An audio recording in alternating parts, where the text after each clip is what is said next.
Happy Friday, Facebook. It's another edition of the SuperStar Show, and we are coming to you with an action-packed hour of good information from super solid people that are setting this industry on fire. And if you don't know what I'm talking about, you don't follow me.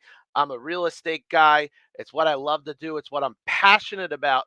But I'm more passionate about the people in this industry because that's really what gets me rocking. No matter what, it's human contact. It's a human sport. It's always communicating and networking and meeting new people. And these two are absolutely astonishing superstars in this business. I will bring them on in 1 second. But today's theme, I always set themes. You guys know how I am. It's always based on the guest. So today's theme is going to be positivity. And that is absolutely what these two exude. You know what? That's it. That was my monologue. Was that good? I call it the BS monologue, lasts about 30 seconds, give or take. So, without butchering their last name, from the Dream Team 1 team, I'm going to bring on Stacie and Bruno is it? I already did it. Marcinkowski. Marcinkowski. Very good. That's it. That's the last time I'm going to say it. Very good. How you guys doing today? We're great. Good. Happy Friday. Very good. Happy Friday to you guys. So this hour is going to be packed. It's going to be super packed because I've been following you guys forever. We have so many mutual friends in the business. There's so many things we're going to talk about. We'll talk about you guys as individuals, talk about you guys as a couple, yada, yada, yada. So first things first, tell us where you're shooting from because you guys, you're not bi-coastal. You're what do they call that? Vertical? Multi-state. We try to be statewide, international as much as we can, countrywide. Do you go to the other coast too, or you just stay on the East Coast? We have partners on the East Coast also. Yep. Oh, all over Florida. Yep. So how often are you doing the schlep? Because you looks like you schlep fairly often from Florida to Philly. So we schlep 2 times a year by car with our 4 fur babies. So it's easier. We make it fun.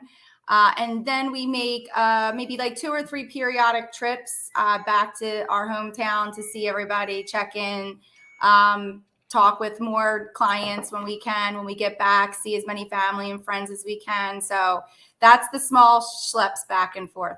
Oh, so it's not as often. It looks way more. Well, we fly back probably 3 to 4 times a year. Okay. All right. So do you get out of Florida before the eggs are frying on the sidewalk, or how do you do that? Is it the temperature doesn't bother you? So we're what you call sunbirds. Okay. So we're the opposite of snowbirds. So the people say to us, we usually come back to Philadelphia, our hometown. We love you, Philly. We always love you guys. I'm backwards on the camera. Because obviously, we're still working, and a big part of our portfolio is Airbnb and Vrbo.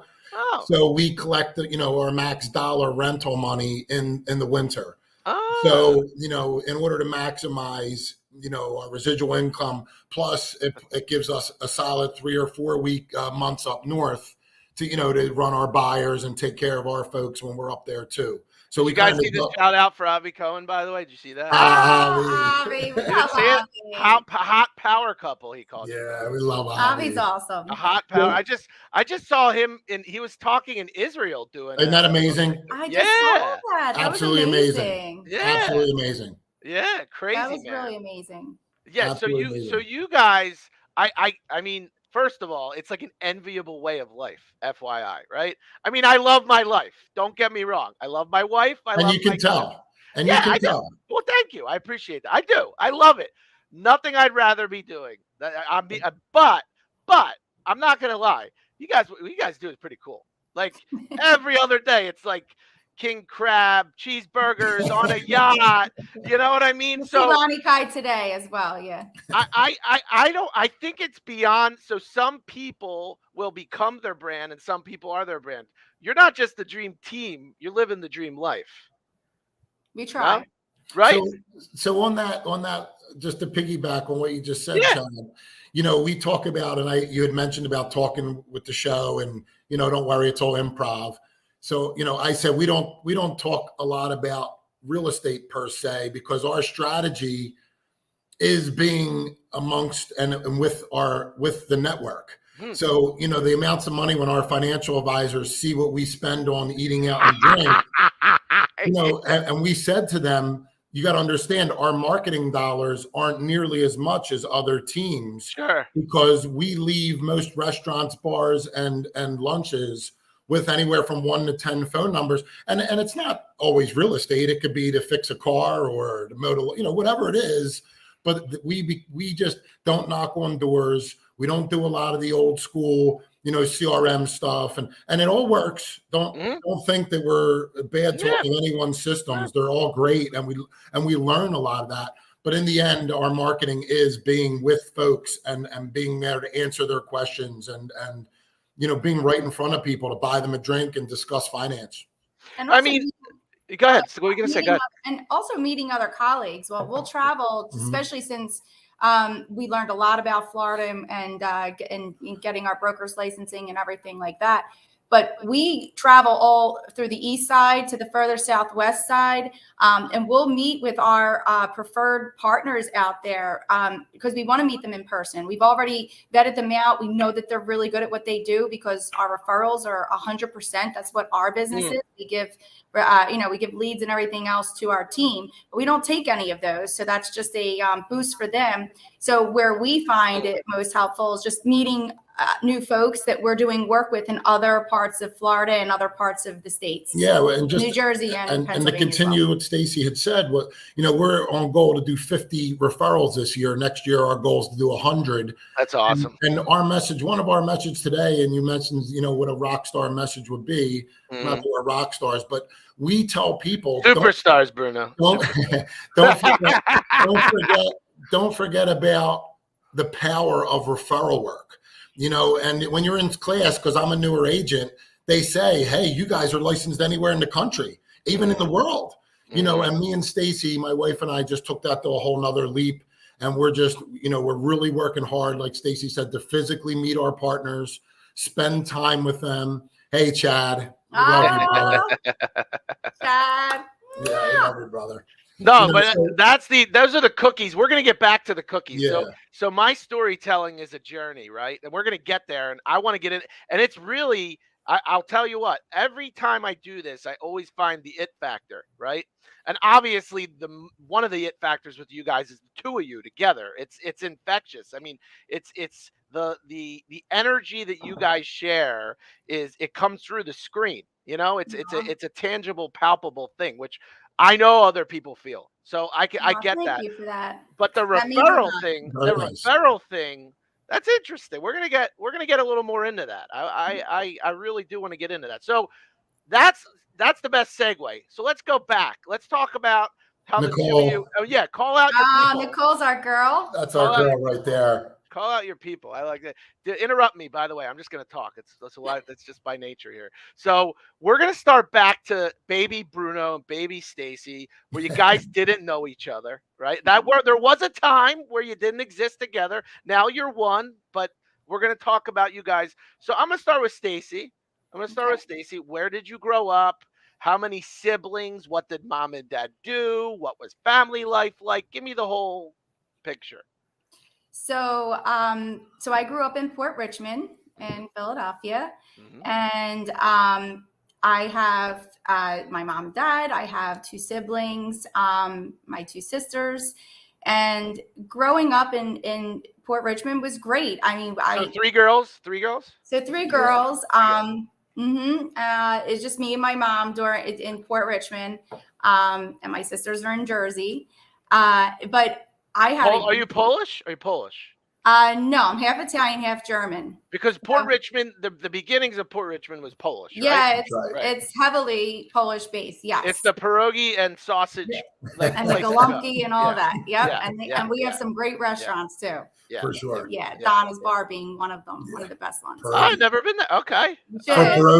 Great karaoke night on Fridays. You should check it out. She has great food, great homemade food. So she's been doing that for years. Tell us, and we don't get it that often. We don't get true and True Blue. I was gonna say True Blue, but I was like true Philadelphian. So you're a true Philadelphian. Not everyone is. Not everyone Yeah. is. A lot of people come into Philadelphia, try and ride the wave. Everyone says I want to sell in Center City. Blah blah blah blah blah blah. You're a real Philadelphian. Tell us what life was like growing up in Philadelphia, where you grew up. Give us that picture. So I had a phenomenal upbringing. I couldn't have two better parents raising me. They worked really hard. They both grew up in Philadelphia. My dad was from Fishtown originally, my mom from Port Richmond, and really hardworking folks. I mean, my dad went to Mass Bomb, and he ended up working in a bank right from there, and grew his business up to 550 people that were working under him in checks and services. So he was a senior VP of the bank. So to tell you, back in those days when, college degrees weren't, needed and things like that, he worked his way up from the mail. Wow. So it was really, it stuck with me a lot because he did all of that from the bottom up. And it's kind of how I started my career too, just with a degree. And my mother worked her butt off her whole entire life. She was in titles for a really long time in the trucking industry, Mack Trucks being the last one she worked at. And then she worked for the remaining of her career as a secretary, as the principal's assistant to St. Anselm's. And she did that for the rest of her career until she retired. So both really hardworking folks. And that's where I get my work ethics and well, everyone always says, why do you go back? The reason I go back is there's always points that we're going to find that mold you and turn you into the character you are, right? So what I was looking for is I love it. You just fell right into it. So Dad, in terms of a professional inspiration and a work ethic, Dad really struck a chord with you. Yes. Yeah. Really, I learned a lot from him. Yeah, really. And then family dynamics. So you guys, the sisters close or competitive or what? What's that? Or both of my sisters grew up and then they were in the educational field. So they're okay. Are you guys close? We're close. Yes. Okay. Good. Good. It's always it. And then as far as this is what I always think of too. Port Richmond. Did you guys pack people in on the house like a 60? Oh well, my mother, so her family was from Italy, so we had all of the pasta dishes and everything else. So huge amounts of food, huge amounts of people, and everybody would carry on in the kitchen, which was at the time the smallest part in the house. But for some reason, the kitchen is where it's all happening. So, are you an Italian food snob? And I asked that in a nice way. Mark Gatta, who's a very good friend of mine, he will not eat red sauce outside of his house. Okay, and I understand. I'm not that strict, but I will tell you that the homemade gravy is something to be reckoned with, and all of the pasta that is homemade at the house. So there's a lot to go into it. So I do agree with them on the gravy. And my brother-in-law grew up in South Philly, and to him, everything's macaroni. By the way, doesn't matter what. And we say red gravy, brown gravy. We don't say sauce, really. And gravy is no meat, or it is meat. I always forget. No, the gravy doesn't have to be meat. It could be meat based, but nope. No meat. Got it. Okay. All right. Bruno, lay it on me, brother. I know I got to hear this because everyone, Chad just has a love affair with you in the comment section below. So I want to and I know you know the Chico brothers, so I want to hear the whole story. Well, I have a love affair back with them. They're great people. And, just to give a couple quick bumper stickers, that we all agree these cliches, you are who you hang out with, you hear these. And, as Stacie and I, and we do believe people change because Stacie and I have changed, we've changed a lot of the people that we spend time with. And there's some of them and their positivity and their spirituality and the way they've affected our business. Some of those names you just mentioned, unbelievable, right? Anthony, Emilio, and Chad, I can go on with those three guys and work ethic and everything else. As far as my mom and dad, they're both not with us anymore, but both beautifully gone. And my dad was a restaurant owner. A lot of people know my dad from Benny and Flynn's and Nick's Roast Beef bars and restaurants. You own Nick's Roast Beef? Yeah. The Nick's Roast Beef? So the one that's on Second Place, the one on Cotman Avenue. Oh, yeah. Now a good guy, Matt Rossi, took over the helm, and we helped him in real estate, and it was just a little bit of a interesting thing. He bought those bars that my dad owned years ago, and now he's doing really well. Shout out to Matt Rossi and his team, good people. And then, this is going to be a big surprise. So my mother, whom I lived with most of my life, raised by a single mom, and anyone that knows me, my respect for women is probably the biggest thing that I'm proud of in my life. And my mother gave me that. And to no surprise, she was a hairdresser. Mm-hmm. So, my grooming and that kind of thing was instilled at me at a very young age. It's on point, man. I'm not going to lie. You did, is that self-done, or is that self-done? Some of it's self. And of course, I got my barbers. One, everybody asked, trendsetters, Joey Andrus in the Northeast. He's unbelievable on Frankfurt Ave. Okay. And down here in Southwest Florida, we have Famous Cuts and my buddy Ronnie, who's outstanding. How do they compare? You won't go there. You just I can tell you exactly. So honestly, in the 215, we created a lot of the fade work, and a lot of the razor work, and back of necks. So when you come to South Florida, their fade work is still good, but in Philly it's a little deeper. So we just talk and go back and forth. But the 215 with the fades. All right, it's hard to compete with the fade work from the 215. All right, okay. Shout out to Philly for that. All right, listen, I'm not a big hair guy. I go to a barber, he runs his mower through my head, and I'm done. You got to keep what you have on point, Chad. It doesn't matter what you have. It doesn't matter. What? I agree. I mean, doesn't matter. In the personal grooming department, I could definitely. My wife, I'll give her credit. You should have seen what I used to look like. Oh my God, it wasn't good. I mean, I'm okay now. I'm just wearing like a cheap t-shirt or whatever, but it was worse, man. It was. There's the respect for women thing. I was a schlepper. Look at your demure. Look at your demure. When you take care of yourself, if you have a horseshoe haircut or a full head of hair, it doesn't matter. Your demure will show when your eyebrows are done and things are done. Okay, Bruno, I'm not gonna lie. What the hell is it? What is that? Demure, like your charisma that's pouring through the screen because you take care of yourself. Your aura. Your aura. Is that better?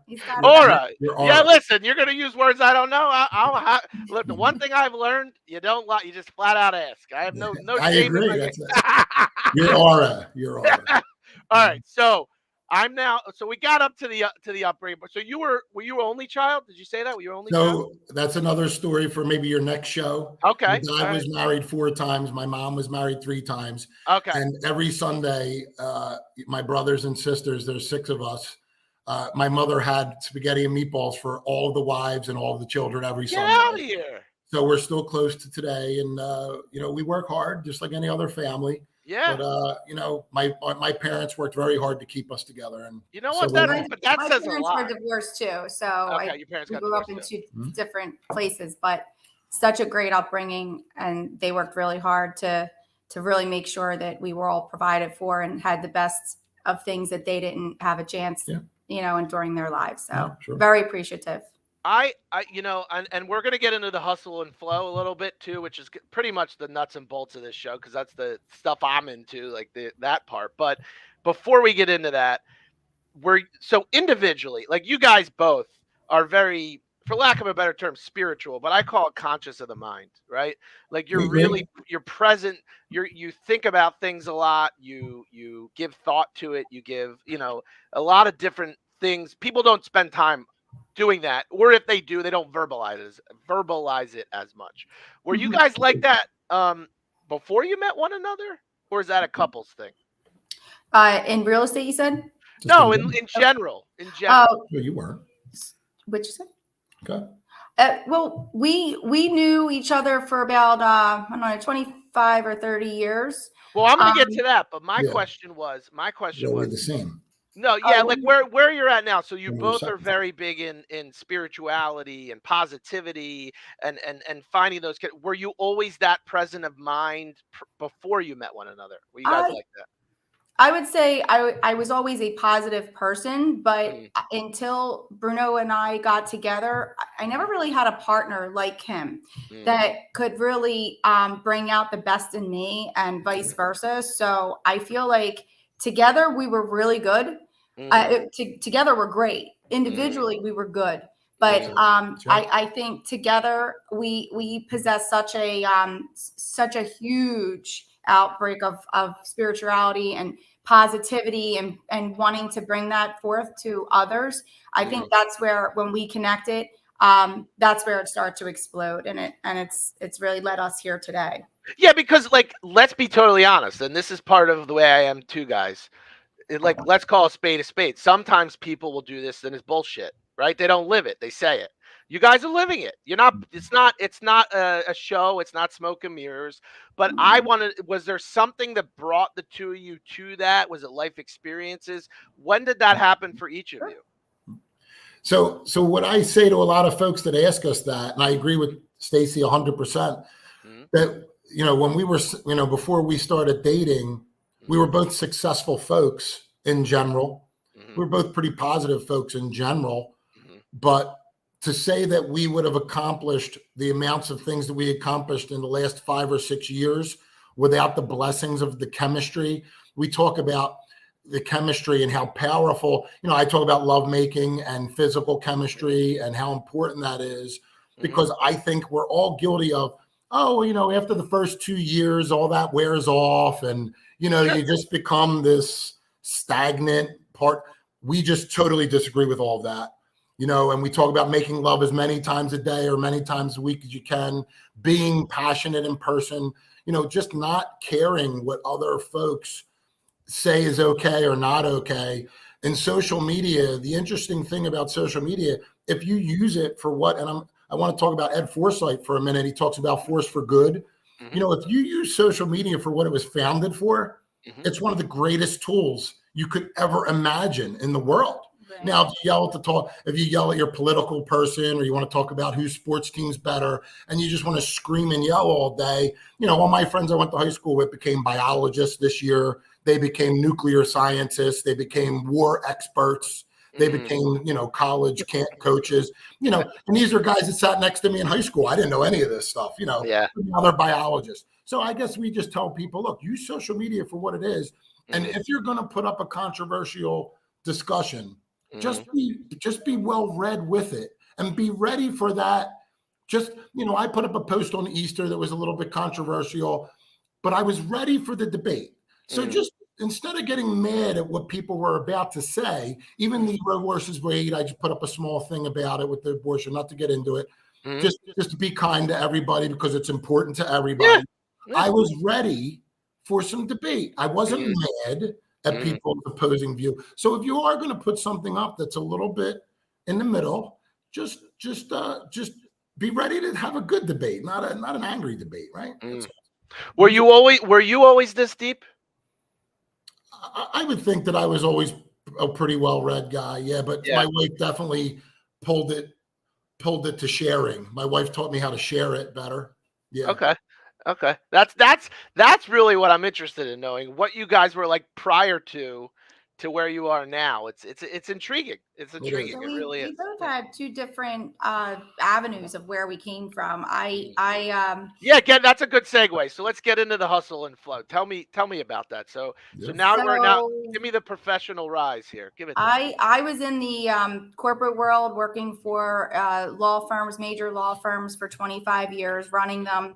I have my bachelor's degree in psychology from Temple and my master's in human resources from Holy Family. And I did that for 25 years. And it was when you say run them, was it operations? Was it business? What was it was a mixture of operations and day-to-day management, through everything, through staffing, through payroll, all of those things. Well, how would you compare real estate agents to lawyers?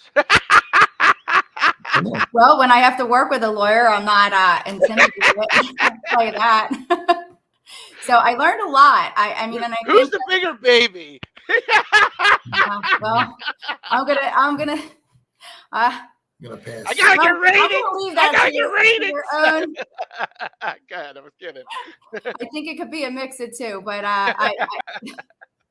but I got used to what I did. What I did learn was, from dealing with so much accuracy and contract work and just knowing each side of the fence, is what really led me into really good negotiation skills, because I did a lot of the vending negotiation contracts, but on a corporate level. So I was never in sales. So there's 25 years I was working with staff and lawyers and all the day-to-day business. And I really felt like that instilled a lot in what I am today, because my negotiations and our contract work is second to none. So if you work on our team, I do expect a certain, I want you to be successful. I want you to learn the right way. And I think all of those, those nuggets that were instilled in me in order to be really professional and successful has bled into the real estate industry. So give me a nugget. So in negotiation, what would you say is one of your bigger nuggets? Is it the emotion less part of it? Is it the strategy to win? Give me a nugget out of that.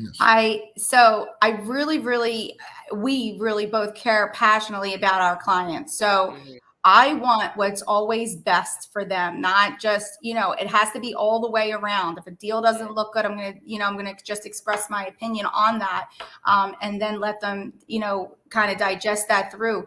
But I do love the strategy part of it. I very rarely lose, even in that competitive market that we just went in 2 years. I've only lost 2 consecutive offers. Love it. Did you hear that, Chad? Love it.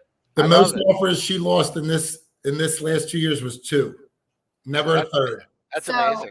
It's very important for me to strategize and come up with the. But you're still not giving me the nugget. Give me the nugget. I want to steal the some nugget wisdom. Is, give me some wisdom here. All right. Let's say I want to leave with something. All right. So the nugget is, I mean, I really feel like I can dive in deep and get that best deal for the clients and strategize to win, and win with a suitable offer that works for them, and not just, going above what they really should do. So I don't know if that's a good nugget or not, but I mean, no, I get it. I have a nugget for you. Very rarely do people see my wife coming. That's good. Now that's, I like that. Her education is second to none, and her contract work is second to none. Yeah. And she's extremely nice and spiritual in the way that we are, until she's not. And then that's when you find out the strength of my always wife. Professional. How many people know about your contract experience negotiate? They probably don't, do they? No. I do mention it to our clients, just my background. And then our team is aware. I don't know how many other people are aware of that, but that's really interesting. It really is. It's definitely what we call a special power. Really? No doubt about it. Yeah. When you connect kindness and education, I don't know that there's a more savage combination. And it's interesting you bring that up, Bruno, because it's one of the things where it's like, knowing how to act is such a you can't teach certain people that were never taught it or never understood it, but it's your ability to deliver what you're trying to do, your message, your strategy, in a way that's well received. That's right. That helps you to win. That's like right. Losing your cool and getting emotional is not going to win. And most people don't get that, and they don't get it not so much because they don't understand it. It's your ability to control what you want to, like, I'd rather reach across the table and strangle you, but that's not going to help. Exactly. That's right. Keeping your cool, remaining professional, and just being ethical is really, really important to me. Yeah. And I treat everybody with respect, because that's how I would like to be treated back. So in my business, with whomever has worked with me and our team has been treated in such a way. And Bruno, tell me about your hustle and flow prior to the where you're at now. Give me a background. So, coming from my mom and dad, who both own small businesses, I partnered up with some lifelong friends of mine who are still lifelong friends, and we bought pool halls when we were younger. I bought my first pool hall when I was 22. Oh, I bet you got some stories. We have some stories. We were on to buy our second pool hall, Taikoni Billiards. And we had 2 at one time, Boulevard Billiards, Taikoni Billiards in the Great Northeast. Wissanomi. Boulevard was really well known, wasn't it? Yeah, my partner and I owned that for a decade. Wow. 2005, unfortunately, we had a terrible shooting there. Oh. And I'll never forget what my partner and still best friend to this day said. He said, the empire's over. We were Wow. in our early 30s making money that you could never imagine. And Wow. it was snuffed away in a night. Wow. And you know, it was a horrible incident. And from there, it probably took another 10 years to rebuild after, because that was 2005. Then soon after comes the housing collapse. Right. A little bit of property that we did ascertain was in trouble. You know, so by 2008, 9, and 10, my partner and I were in dire, tough times, you know. Yeah. And we went right into the cliche of what everyone else went into. And, you know, we had to power through it. And it probably took a better part of 10 years to get back to that point, maybe longer, till I met Stacie, you know. But the experience and the learning, I'm sure, is what. Absolutely. Owning businesses, you know, gives you that steady hand. It gives you what I call coolness under fire. You know, my wife and I, you know, in the military, they have something called COF, coolness under fire, how you act when bullets are flying over your head. And my wife and I work very hard on our coolness under fire, you know, to make sure if it's a relationship problem or a work problem or a family problem, you know, our coolness under fire remains at a high level, because that's how you settle those problems without saying things and doing things you don't mean. Right. Huh. Interesting. No, it is. It's interesting to listen to you both tell your stories. And you know, it's always through the rise out of the ashes. It's always intriguing. No doubt. I appreciate the authenticity. I think it adds value to it, because it's very rarely that I'll have someone come on and say, I'm super successful just because. Yeah, no. In trouble for 10 years, and I did a lot of things that I'm not proud of. Sure. Business dealings that I'm not proud of, and I speak about it openly to people because it's therapeutic, right? To circle back to your other question, this is why me and Stacie are so thankful, because we didn't have this wealth. And when I say wealth, I'm talking mental, spiritual, and physical wealth, not just bank wealth. Bank wealth is a byproduct of the other things, right? And we didn't have any of that until current day. Well, it's funny because to draw the parallel to real estate, when you're always talking to agents that are more concerned with the next deal instead of the bigger picture, right? That's where you end up not doing well in this industry, because you don't make money in the beginning. You got to sit back and say, who do I know and who can I help? Right? That's really where it starts. No matter who you are, you got people you know and you got people you can help. And now you got a skill set that can really help them, because like they always say, for most, even though they say, no, it's not supposed to be that way, it's the biggest purchase of your life. What can I say? Well, I know financial advisors are out there saying, yeah, blah, blah, blah, whatever. It is. It's just the way it is. And you have a skill set that can help people to move in and out and use that wealth and grow that wealth. So it's intriguing to hear all this, and it all comes full circle. And Chad, since you mentioned financial advisor, and we say this during a lot of podcasts, we're not giving any financial advice. We just talk about what we do, and we have very good financial advisors around us. And again, this is not advice, you know, but we're getting ready to go even further in the cash position. You know, we're very skeptic of long-term ideas, right? Because of social media and technology and things, you know, we have people sitting around us right now that lost 50% of all their wealth today as they sit here. And you have people saying, oh, Chad, keep your money there until another 14 years. You'll get all that back plus some. You have to stop and question that person and say, am I in an industry like real estate where I could take that money, take the hit today, and maybe do something else with some of my portfolio? Or do I leave it there until I'm 64 and I wait and I hope that it, you know, Morgan Stanley and all gives us a thumbs up and we all wait for them guys to tell us when it's okay to get wealthy again? Yeah. You know, so we just ask questions, and we tell everybody, just ask questions of your advisors. There's nothing wrong with it. Not money back in these long-term ideas. I agree with you. I think you got to empower people. Don't be passive with the thing that's the most important. That makes total sense. That's not advice. That's wisdom. Like, don't sit back and just think that they got it. And it's not their fault. Their job is sales. You know, but to keep your money tied up for another decade, if you just lost half of it, you have to make those decisions for yourself. And we've helped folks do that. Yeah. Through real estate. Through real estate and looking outside the box at some other options that could be, passive income for them where they can use it on their own. And then when they're not there, like we do, we use our house as our Airbnb rental. So, and we love that model. We want to continue to keep purchasing more because it is fun. It's a great way that people are traveling now, more so than hotels and things. And the Airbnb and VRBO industry really has exploded, and a lot of people like that. Yep.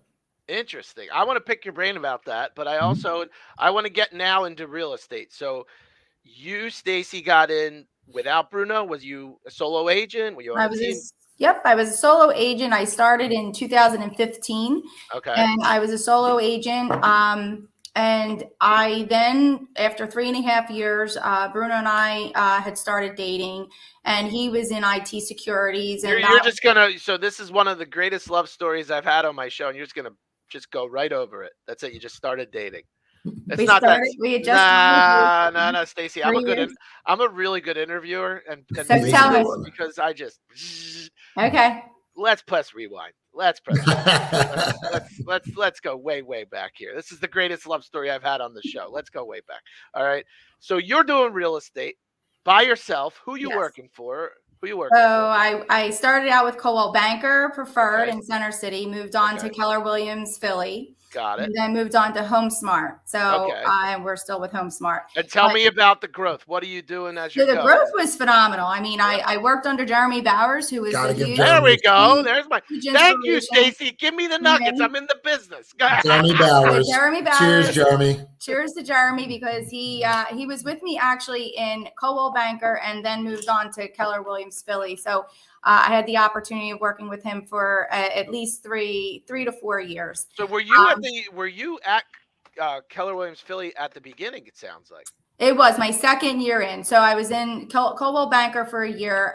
Left to move on to. What was year one? What was year one like? Not numbers, but just give me. Yeah, it was you grinding out. Just tell me. Listen. It was just it's all real what you said. So I always tell our folks that come into our team, you can't expect everything to fall into place right in the beginning. So you kind of just prep them. Listen, brand yourself. That's what I was doing. I had no sales experience, so that scared me to death, because I said, hey, I'm coming from the corporate world. I don't know sales. I'm not going to be able to do this particular. That was my most fearful aspect of getting into real estate.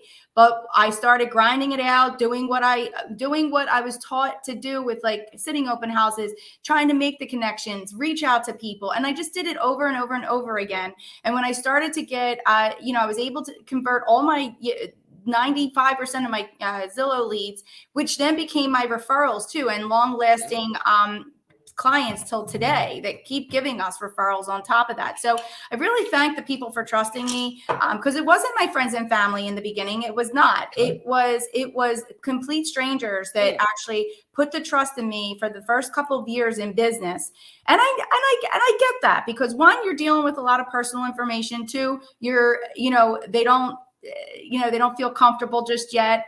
And I get it. But my beginning clients were complete strangers, and I worked my butt off to do all the things that they tell you to do. And that's really where the grind started to happen. So I was starting to get overwhelmed, because I was just one person doing buyers and listings together and running around. And then when Bruno and I had connected, started dating, he was in IT. I know you're stopping me again. So how'd the story happen? Yeah. First of all, you just throw Jeremy Bowers out like he's like a legend in Philadelphia. He is. He's awesome. Give Jeremy a lot of credit. He's mentored so many people, and so many people attribute where they are now to being under his guidance. Us included, and I never even worked for Jeremy Bowers. Oh, okay. That's how strong of a person a guy like Jeremy Bowers is. And just to piggyback on that, Chris Stevens, Avi's on here. We're meeting Mark Gatiss, some of you guys. These are people that have no financial investments in us. Craig Lurch, another one. And they go out of their way. They've helped us in so many ways, selflessly. Josh Butcher, another one. Real producers. I mean, these are guys that they're just selfless folks that have really, really, and you can see it not just with us. Christopher Summers, another one. You know, these guys and girls go out of their way to help the industry. They really do. They really do. Yeah, you're right. You're 100% right, and that's what gives it a good name. Deserve their accolades. Yeah, and that's you want to have the respect, and you want people to want to be in the business because of people like that. You know, they're the ambassadors, at least in our opinion. Some of those guys are like the ambassadors of our local real estate. 100%. So, all right. So you're grinded, Zillow. You're growing. You're creating this big ball. You move to KW Philly. Then this handsome debonair guy with a, what'd you call it? A Diora? What the hell did you say it was? Demora. Demora. Where do you, tell me the story? Please tell me the story. Where do you meet? Was it love at first sight? Like who wooed who? Come on. Mm-hmm. Well, we met through mutual friends, like I said, 20 some years ago. I didn't hear that. Yeah, we met through mutual friends. We met about 20 some years ago. So we knew each other for a really long time, and then didn't reconnect until unfortunately a funeral. And I had popped in and to the luncheon, and I happened to see Bruno, who I hadn't seen since 2005. This is going into 2017. We have a lot of mutual friends, Chad. So our launch was it took months before I even got a kiss. And our launch was a little bit hairy because we have a lot of mutual friends, and Stacie had been with a mutual friend for years. Unfortunately, that didn't go well, but we don't, we passed through that. That's fine. I'd rather be positive. So we had to earn some respect. We had to earn, there's a lot of people. Everyone had comments, right? Yeah, Everyone had something to say, and of course, you were interested in him, and someone was saying no, and you were blah blah. You know the story. Yeah, I get it. It's the same. So he took it really slow, and actually, it was the best dating. It was the best dating and courtship we had because we learned a lot about each other over the phone. We did radical things like talk on the phone. Yeah, like radical. People don't do it was like crazy what we were doing. We were doing these out of the box things, like talking on the phone for 2 hours to each other and asking questions like you're asking, Chad, right? That kind of thing. Radical. So what was the it moment? So did you guys approach this, and be honest, did you approach it with the open mind of finding love, or was love found? I think we knew pretty early on, but unlike the advice we give out today, we did feel pressure from friends, and not pressure, but just how you explained it. Yeah, I get it. And you don't want to ruffle people's feathers in the real world. That said, we took our time, and we knew that if we did pursue this, it had to be worthwhile. It couldn't just be a couple dates, and we took our time. Again, we were very how long? Give me an idea. Time. 3 months. Okay, that's Yeah, that's reasonable. Before a kiss. Yeah. Okay. All right. And then so 3 months. How long until you're engaged? Then a year and a half. A year and a half. That was my mom got sick, and we got engaged and got married a little quicker. We wanted her to be there. My mom and Stacie were great friends. Oh, nice. We wound up having a impromptu wedding at my mom's hospice unit. Okay. So that my mom could see us get married, and a friend of ours, Scott Clark from Blue Monkey Catering, catered the whole floor for us. Yeah. The hospice really? Unit. It was pretty remarkable. And wow. It was just the parents, so she could see the more important part of the ceremony than just the party. Right. Yeah. So we brought the wedding to her, and it was the best day. Yeah. Wow. That's really awesome.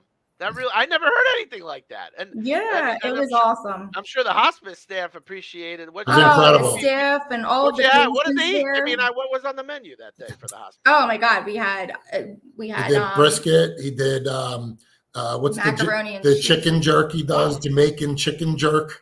Scott's a chef. He's tremendous, Scott. You guys realize what you did for the whole hospice floor? Oh, and then we delivered food to everybody on the floor. Yeah. So, and it was we were giving packages away for the family members that could, take some food home with them. It was the perfect day, and it really was. And everybody really, really enjoyed it and appreciated it. My mom passed about a week later after Wow.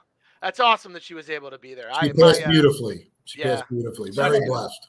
That's good. My wife's grandmother, who she was extremely like her second mother, made it to our engagement. I proposed to her in Hoboken, New Jersey, which is where she was living. She didn't make it to our wedding, but thankfully she made it to the proposal. And so I can relate. I can understand the importance of having Absolutely. those people see that. So that's really Yeah. awesome. Yeah, Mhm. good. So I knew there was a good story. You guys we just met, blah blah blah. I knew there was a good story. I knew there was a good. See what I mean? This is Yeah, it was you're just holding a back, good time. Jeremy Powers. Like all this stuff. No, whatever. All right. So, did you come together professionally prior to marriage or after marriage? Okay. So I was doing IT securities for video game companies when Stacie and I met, and that was drying up. Were They you were a hiring. programmer too? That's what I went to school for. Yep. So, This guy's got all kinds of stuff. well, Yeah. that's where you're seeing a lot of the social media understanding that we have. Okay. All right. I did a lot of programming and things, Facebook kind of style programming apps, things like that. Mostly security work though, and I really wasn't doing well when I started dating Stacie. And again, just to get some backstory, my credit where it wasn't supposed to be. I had some years of tax work I had to work out. When I met Stacie, I was far from where I needed to be as a man. And she said that she was killing it, Chad. She started killing it. She didn't want to mention that she did 17 deals her first year. She didn't want to mention Wow. Right.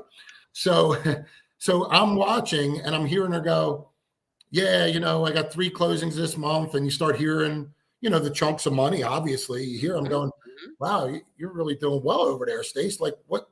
I was in real estate my whole life, commercial real estate. I bought bars and things like that. She said, why don't you get your license? So now here I am between jobs.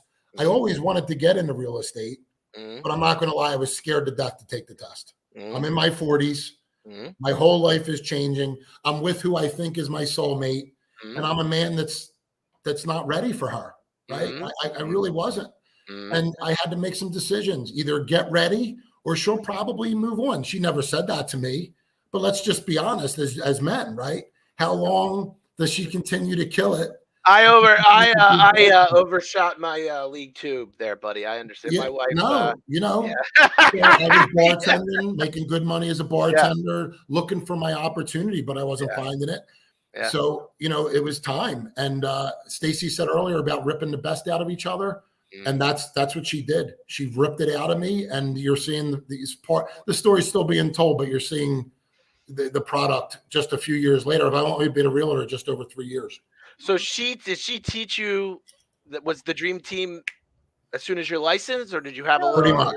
I had always wanted to start a team, and that was my goal. Right. But I wanted to make sure that I had enough well-rounded background and experience in order to be able to run it successfully and answer questions. I think running some law firms may help that. It did. It really did. I mean, my really built on this. I know. Yeah. And then so I told him, I said, if I could get my license in my 40s, so can you. And I said, I'm in a position right now where I'm starting to become stagnant because I couldn't grow any further doing all aspects of every single detail of the job. So he then took the leap. And when he came on, we decided to go full force in creating the team. He was my first team member. And we did that for a while as a husband-wife team. And then in 2021 is when we started bringing on other team members. And 2020, Mike Lightcap came in and joined us. And Mike and Leslie are like our senior folks right now who also handle Jersey. They've been doing great. Our team, we don't take on too many realtors that have experience. I mean, we're open to it. But our training, we didn't have training when we started, but now our training is exemplary. We do a lot of social media work, a lot of contract work. We mix it up, we make it fun. And we really try to just take on new realtors that want to learn from the ground up because we just feel like it's a better mold, to try and just teach the way we do things, and I think we've found some success with that. So the core focus now for both of you professionally, is it to scale in terms of teaching more people? What's the business goals now for you guys? Well, we do have some new branding coming out, a little bit of a teaser. Okay. We just took a big photo shoot with Christian Pale, who's outstanding. I Uh, saw the yeah, you guys look great. That was awesome. Yeah. Christian, listen, we talk about this all the time, from my hair to her makeup to the photographers to the people who do our clothing. I know that people see our Facebook and they think, oh, these guys are, photogenic, and they just throw shit up, excuse me, throw things up on You the can say internet. shit. Yeah, we try not to curse. I owe her mother like 3,000 from cursing. Yeah, I curse a lot still. So So, people do think a lot of that just happens by accident. And I can promise everyone that's going to watch this today, nothing we do is by accident. Everything's authentic, everything's strategized. We work very hard at keeping things up to par. And that's what people see. They don't see the village behind it, though. Well, he's talking about scalability too, Yeah. and we're open to scalability. We just wanted to put certain training mechanisms in place, realize that our team, when we're not there, we still handle all of our listings from here. It's no big deal at all. But we have our team running on the ground, running through Pennsylvania and New Jersey, and we give a lot of referrals when we're not there to them because we really trust them. That's why training and we will start to scale out a little bit more, but we are selective. We don't want to be so huge to where I can't give so much personal attention if need be. So I really am around for any of their questions and being involved with their transactions to make sure that they're just not thrown into the fire, that they're getting proper guidance. And I kind of was, but that I learned under fire and I'm better for it. So, but it wouldn't be my ideal. Yeah. And a lot of our training talks about some of the things that, we may or may not talk about today. We talk about the 5 senses. We talk about music, without being too crude, I guess. Anybody can sell a house. I think you agree, Chad. I mean, if I give you a house that's 4 bedrooms, 3 baths in the Chamonix school zone with a pool, I don't think it takes someone brilliant to sell that house. But what it does take is someone to trust you to give you that house. And we feel like the quality of life and being calm and collective and looking fresh and being fresh and again, being spiritual and being happy. Stacie said one of the smartest things a few podcasts ago, that your credit score and your money in your bank and your W-2s are the smallest things that you need to buy a house. Your kids have to be ready. Are your schools ready? Are you ready mentally? We don't get too much in your marriage, but there's so much more to buying and selling a house than your credit score. By the time people come to us, 8 out of 10 people are kind of ready to buy a house financially. We try to get them ready mentally.